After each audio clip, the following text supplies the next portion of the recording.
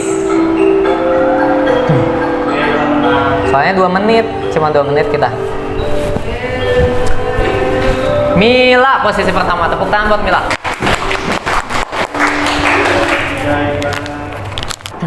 Yang pertama, tujuan pembelajarannya melalui proses diskusi dan menggali, peserta didik diharapkan dapat menjelaskan proses pembentukan sperma dan sel telur atau oogenesis. Yang kedua, kalian dapat menganalisis proses pembentukan sperma dan sel telur dengan benar.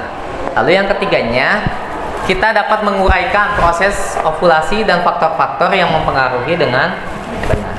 Mempelajari tentang pembentukan sperma dan sel telur. Kira-kira untuk apa kita belajar tentang pembentukan sperma sama sel telur? Ada yang tahu? Ada yang bisa berargumen? Buat apa kita mempelajari tentang sperma, pembentukan sperma dan sel telur? Yuk. Ada? Agar kita lebih tahu proses reproduksi dan biar kita juga lebih apa ya namanya? Lebih tahu tentang proses reproduksi. Terus ada lagi? Ada lagi? Yang lain? Intinya sama lah mungkin ya. Untuk sudah disampaikan ini pembentukan sperma dan sel telur, bagaimana mensyukuri Allah sudah mentakdirkan kita dengan organ yang sudah punya, kenapa bisa terbentuk dari yang tadi spermanya, kenapa bisa terbentuk, sel telurnya terbentuk sehingga bisa terjadilah kita seperti ini. Sekarang inilah ya. Oke, ini ada video, kita coba play.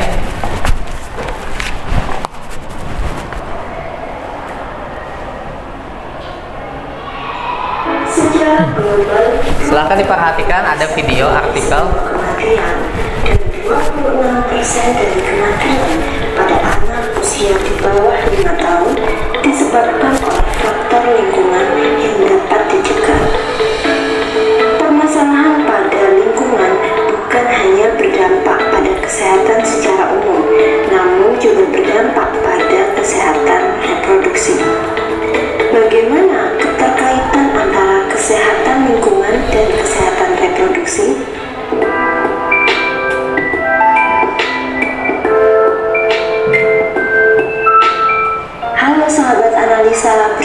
lagi dengan saya, Wahyu Setianingsih. Dalam video kali ini, saya akan membahas tentang kesehatan lingkungan dan kesehatan reproduksi. Apa yang dimaksud dengan kesehatan lingkungan dan kesehatan reproduksi? Kesehatan lingkungan adalah suatu keseimbangan ekologi yang harus ada antara manusia dan lingkungan yang dapat mempengaruhi status kesehatan manusia. Sedangkan kesehatan reproduksi adalah suatu kondisi di mana proses reproduksi selesai dalam keadaan lengkap. Kesejahteraan fisik, mental, dan sosial itu bukan hanya tidak ada penyakit atau gangguan pada proses reproduksi. Bagaimana keterkaitan antara kesehatan lingkungan dan kesehatan reproduksi? Paparan radiasi. Radiasi adalah energi yang terpancar dari materi atau atom dalam bentuk partikel atau gelombang. Secara alami, setiap hari manusia terpapar radiasi. Paparan radiasi pada tubuh manusia dapat mengionisasi molekul atau sel dan efek pada tubuh manusia. Radiasi juga dapat membentuk sel baru yang tidak normal dan berpotensi untuk menimbulkan kanker. Badan Energi Nuklir Dunia menggolongkan radiasi sebagai zat karsinogenik. Artinya, radiasi pada dosis serendah berapapun yang diterima manusia akan menyebabkan efek terhadap sel dan jaringan yang berpotensi menyebabkan kanker. Namun, tubuh manusia memiliki kemampuan untuk mentoleransi paparan radiasi dan radioaktif yang ada di alam. Hasil penelitian juga menunjukkan bahwa radiasi gelombang elektromagnetik pada ponsel mampu menyebabkan infertilitas pada pria. Hal ini karena radiasi gelombang elektromagnetik dapat menurunkan kualitas dan fungsionalitas dari spermatozoa manusia.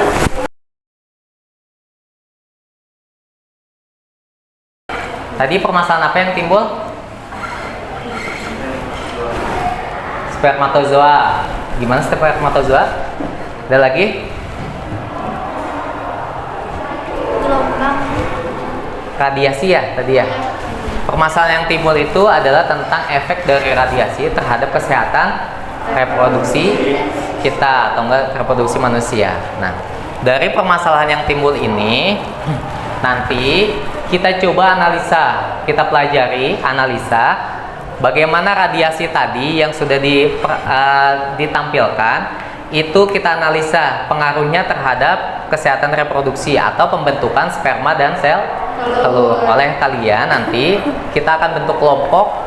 Setelah itu di dalam kelompok nanti coba analisis oleh kalian, pelajari oleh kalian bagaimana radiasi itu bisa dapat mempengaruhi pembentukan sel telur atau enggak sperma ya. Oke. Sampai sini ada yang mau ditanyakan dulu?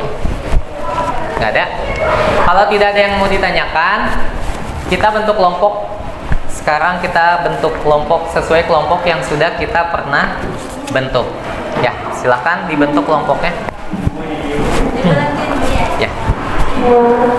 Saya bagikan LKS-nya ya, LKPD-nya. Satu kelompok 2 LKPD. Ini siapa ini? Oh,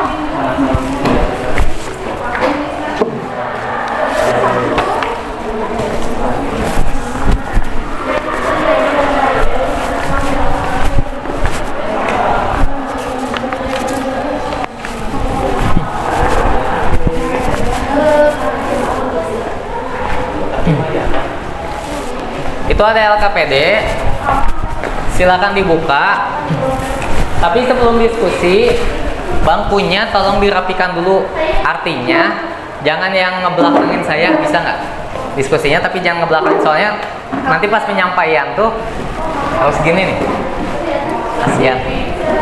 Dilihat LKPD-nya, ada petunjuk di situ. Silakan amati masalah dari video dan artikel yang telah ditampilkan. Tadi ada video yang pertama dan yang keduanya ada artikel. Artikelnya kalian bisa perhatikan di LKPD Anda ya. Jadi ada dua permasalahan, yang satu video yang tadi sudah ditampilkan, yang keduanya adalah artikel yang ada di situ. Selanjutnya tulis rumusan masalah. Masalah apa yang timbul? Jawab pertanyaan yang ada di situ. Diskusikan dengan kelompokmu setiap jawaban dari rumusan masalah yang telah dibuat, itu tuliskan di lembar jawaban tersebut. Cari jawaban dari berbagai sumber baik di buku, media, ataupun informasi lain. Sampai sini ada pertanyaan dulu? Ada. Kita diskusi 20 menit ya.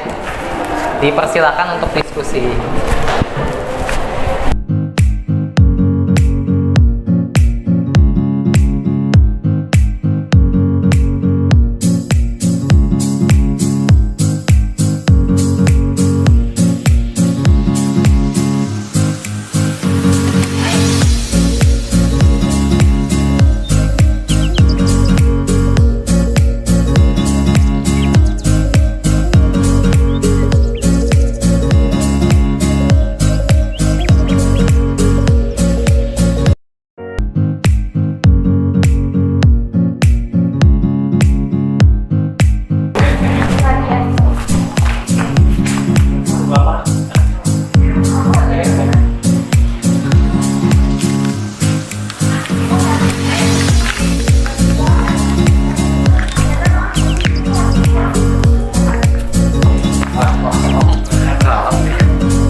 Apa yang mendukung sehingga proses saldo berubah?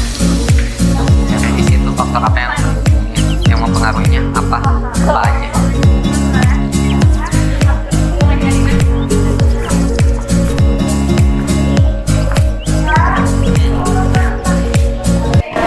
Nomor 4 itu apa ya?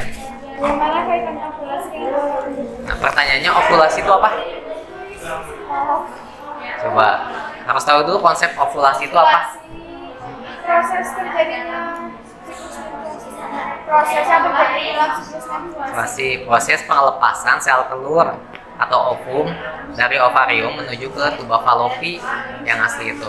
Jadi kalau ini tuh ovarium, ini tuba falopinya misalkan, ini ngelepas ke sini, prosesnya itu disebut sebagai tadi ovulasi. Nah pertanyaannya, kaitannya faktor apa yang mempengaruhi ini sel telurnya lewat ke sini, pindah dari satu tempat ke tempat yang lain? Apa yang mempengaruhinya? Faktor luar atau dalamnya apa gitu? Faktor apa? Hormon kah? Atau nutrisi atau apa gitu? Oke. Setelah itu, koma. Spermatosit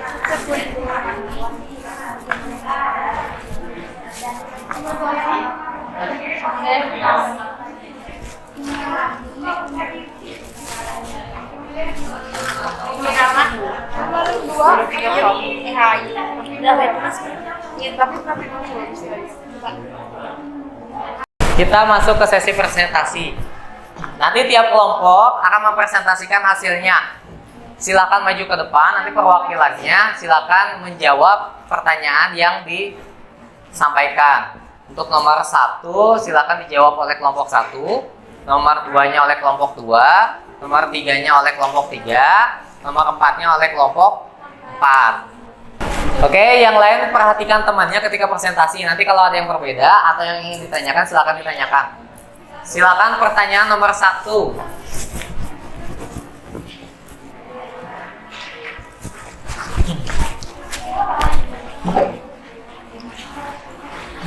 Permasalahan apa yang Anda dapatkan dari video dan artikel yang ditampilkan? Silakan kelompok 1 untuk ke depan. Assalamualaikum warahmatullahi wabarakatuh. Waalaikumsalam warahmatullahi wabarakatuh. Kami dari kelompok 1 ingin mempresentasikan hasil diskusi kami pada nomor 1. Nomor 1, pertanyaannya, permasalahan apa yang Anda dapatkan dari video dan artikel yang ditampilkan? Jawabannya yang pertama paparan radiasi, yang kedua kaitan kesehatan lingkungan dengan kesehatan reproduksi, yang ketiga dapat menimbulkan resiko kesehatan dengan merusak jaringan dan DNA dalam gen.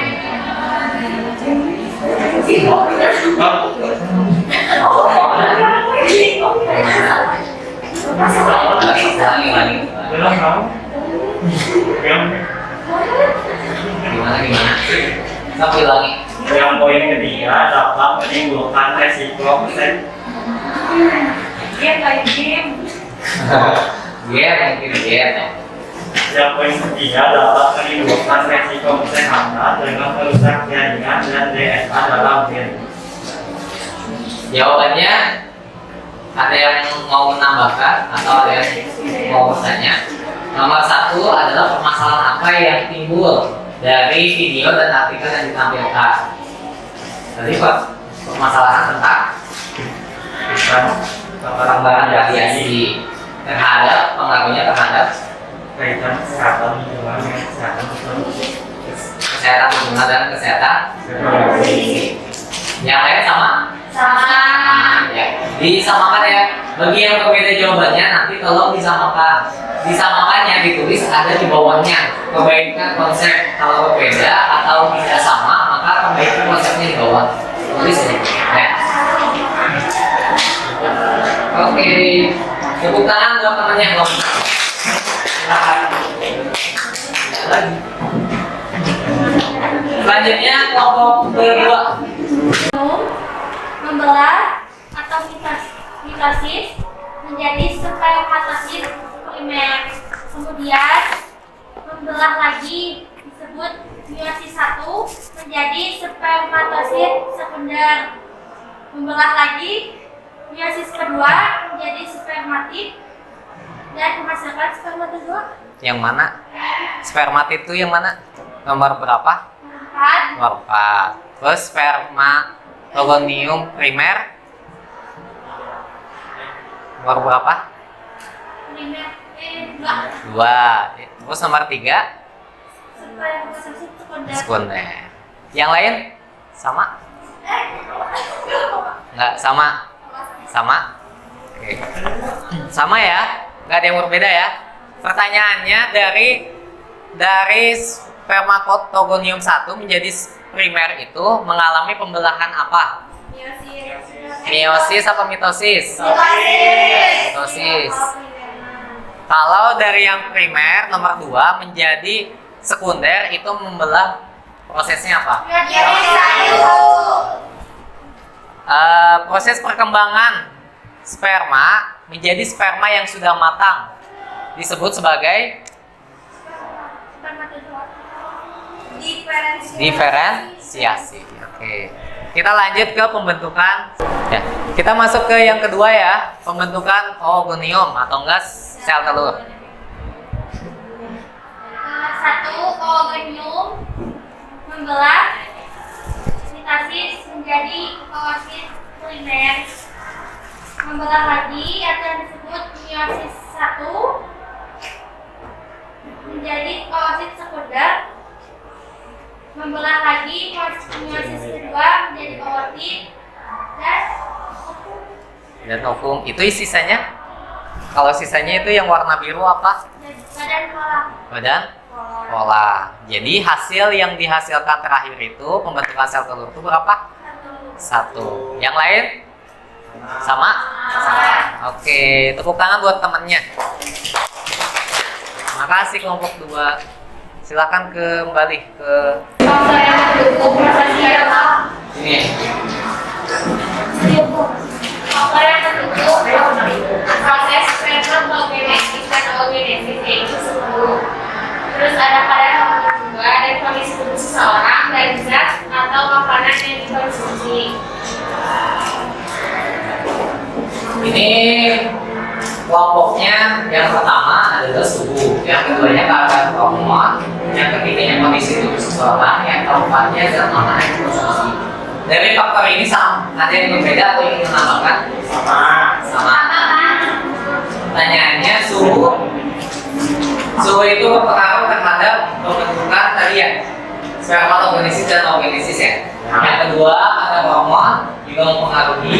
banyak kondisi tubuh seseorang. Ketika fit, dia akan mudah menghasilkan sperma yang berkualitas. Ketika tidak fit, maka kualitasnya juga akan ada.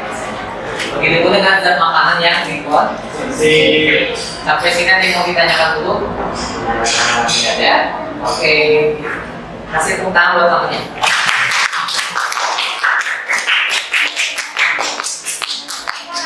Assalamualaikum warahmatullahi wabarakatuh. Waalaikumsalam. Bagaimana kaitannya ovulasi dengan faktor pendukung? Ovulasi terjadi karena dua hormon berbeda, yaitu hormon LH dan FSH yang akan meningkat di minggu siklus paling subur. Kedua hormon tersebut merangsang produksi folikel pada individu. Setiap bulannya, satu folikel akan menghasilkan ovul dan hanya satu yang akan dilepaskan pada setiap siklus ovulasi. Jika sudah dilepaskan, folikel akan menghasilkan hormon progesteron untuk mencegah lebih banyak pelepasan telur lain. Ada yang berbeda? Atau ada yang mau tanyakan? Sel? Gimana? Ada yang mau tanyakan? Tidak ada? Sama? Disamakan ya tadi ya? Faktor yang mempengaruhinya adalah faktor hormon LH dan FSH dalam pelepasan folikel ya, pembentukan folikel. Nanti satu folikel itu akan menampung satu sel telur ya. Setelah itu lalu folikel ini akan mengeluarkan sel telur ke luar. Oke? Boleh minta tepuk tangannya buat kelompok. Terima kasih buat kelompok 3. Terima kasih. Satu pertanyaan nomor 5 yang belum terjawab. Kelompok mana yang ingin menjawab?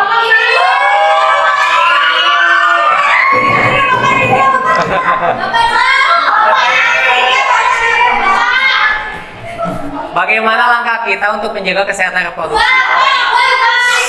Berhubung semua mau jawab, jadi jawablah jawaban yang berbeda dengan kelompok yang lain. Satu kelompok satu jawaban. Paham? Kelompok 1 terlebih dahulu. Hormon karena saat menggunakan panggilan ponsel akan lebih banyak mengeluarkan radiasi dari sinyal RF dikarenakan radiasi dari ponsel bisa memicu kerusakan pada jaringan otak. Ada yang sama? Sama. Kalau ada yang sama, gunakan headset saat menelpon karena saat menggunakan panggilan ponsel akan lebih banyak mengeluarkan radiasi dari sinyal RF dikarenakan radiasi dari ponsel bisa memicu kerusakan pada jaringan. Ya betul ya. Jadi kalau Anda menggunakan handphone itu jaraknya juga harus bisa diatur. Penggunaan headset ini untuk mengatur radiasi jarak handphone kepada kita. Memang sekali dua kali itu tidak berpengaruh, tapi kalau terlalu sering ke depannya khawatir akan berpengaruh. Ada lagi kelompok yang lain yang berbeda? Boleh, sok ke depan. Silakan ke depan. Oh belum? Kukira udah. Aku udah bingung aja. Ya, oh ketinggalan. Sok. Kangen. Sip. Menggunakan alat atau media saat Grafiknya mana? Ini Pak.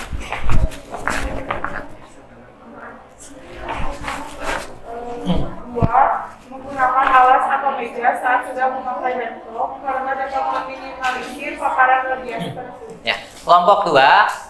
Salah satu langkahnya adalah menggunakan alas atau meja saat sedang memakai laptop karena dapat meminimalisir paparan radiasi pada kulit. Yang lain sama ya? Ada yang sama? Gimana? Ada yang berbeda?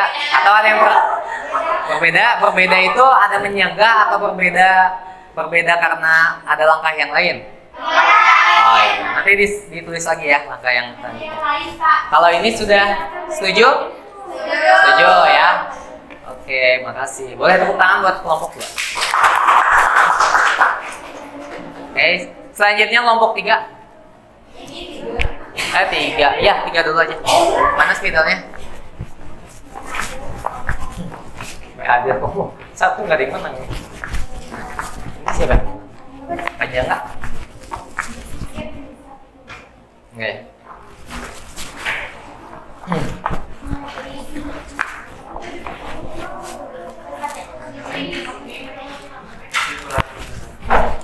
Kelompok 4 panjang nggak?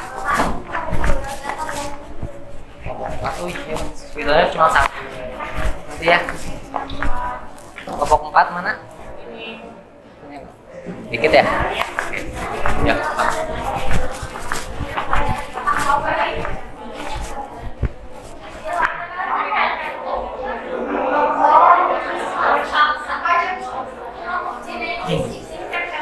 Nanti nomor kelompok 4 diri aja diucapkan ya. Biar agak cepat. Maksudnya diri aja di situ.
Oke.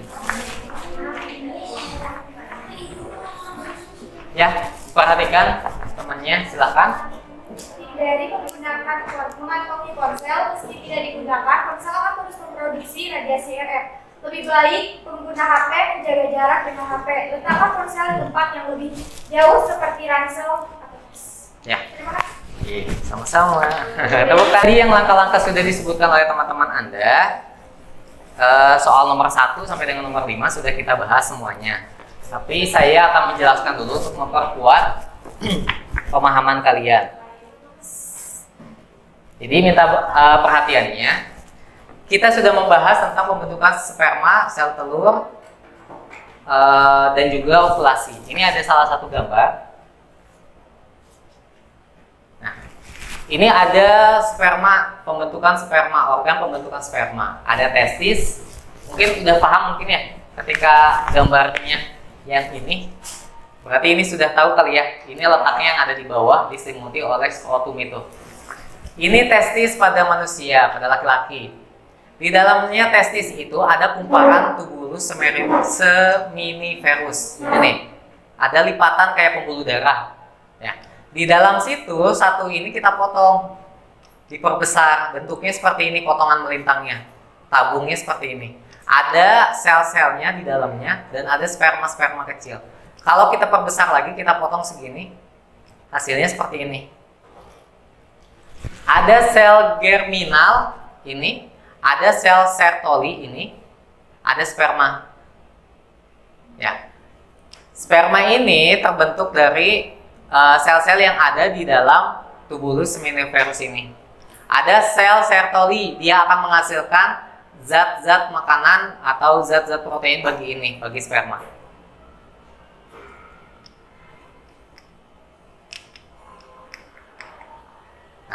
Ini gambar struktur dari sperma. Ini bentuknya seperti ini. Ada kepala, ada badan, ada ekor. Jadi bentuk sperma seperti ini kalau di zoom ya. Kepalanya dilindungi oleh akrosom sebagai pelindung di luarnya. Di depan kepalanya. Untuk apa fungsinya? Menembus dinding sel telur. Jadi kalau dinding sel telur ditembusnya itu ada pelindungnya di sini. Di kepala ini ada gen di dalamnya nih yang melintang. Ini yang membawa gen. Dalam pembelajaran hari ini, siapa yang berani untuk menyimpulkan ke depan? Boleh. Nggak apa-apa. Menyimpulkan pembelajaran hari ini. Ringkasan materi yang sudah kita pelajari dari awal sampai akhir. Ada yang mau? Rewardnya masih ada 3. Ringkasan. Ya, apa saja yang dibahas dari tadi, dari awal pembelajaran sampai dengan akhir ringkasannya. Boleh? Dirilah. Kesimpulan dari materi yang sudah dibahas yaitu proses pembentukan sperma dan sel telur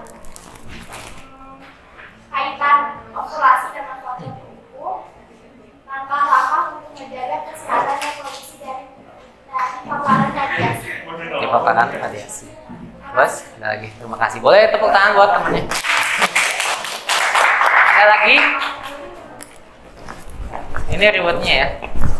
Ada lagi? Ada lagi yang mau menyimpulkan? Siapa Yota? Terima kasih. Ada lagi nggak? Ya, tadi kesimpulannya sudah disampaikan oleh temannya ya, terkait dengan materi apa saja yang sudah kita pelajari.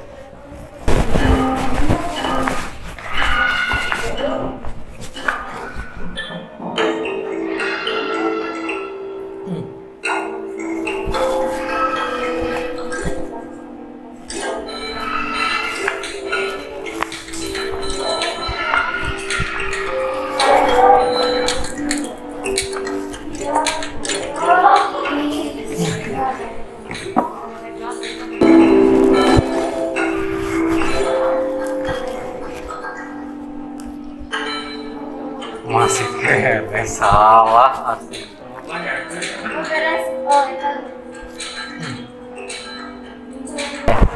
Sebelum menutup kegiatan pembelajaran, refleksi pembelajaran hari ini, ada yang mau memberikan refleksi atau enggak masukan buat pembelajaran selanjutnya? Boleh? Ini dulu? Ini dulu? Boleh. Buat modelnya, Ah. bisa lebih berwarna, Ya. dan waktunya harus disesuaikan. Oh, waktu dan modul harus berwarna dan waktunya harus agak panjang. Boleh. Ruangannya kalau bisa jangan yang panas, kalau panas kan bisa mengurangi Oh, konsentrasi. ruangannya harusnya yang ber-AC. Kayaknya lab APK lebih adem deh kayaknya. Ya boleh lah, nanti kita perbaiki untuk pertemuan selanjutnya ya. Oke, itu saja mungkin ya. Alhamdulillah pembelajaran kita tadi sudah kita laksanakan. Untuk mengakhiri kegiatan pembelajaran ini, saya ingatkan lagi pertemuan minggu depan adalah mengenai materi menstruasi. Silakan dibaca nanti dan amati video yang akan saya kirim ke WA group. Silakan perhatikan di sana ya, pelajari semua masing-masing. Silakan dipersiapkan, kita mau selesaikan kegiatan pembelajaran ini dengan berdoa. Di pertemuan ini jangan berdoa dan dimulai.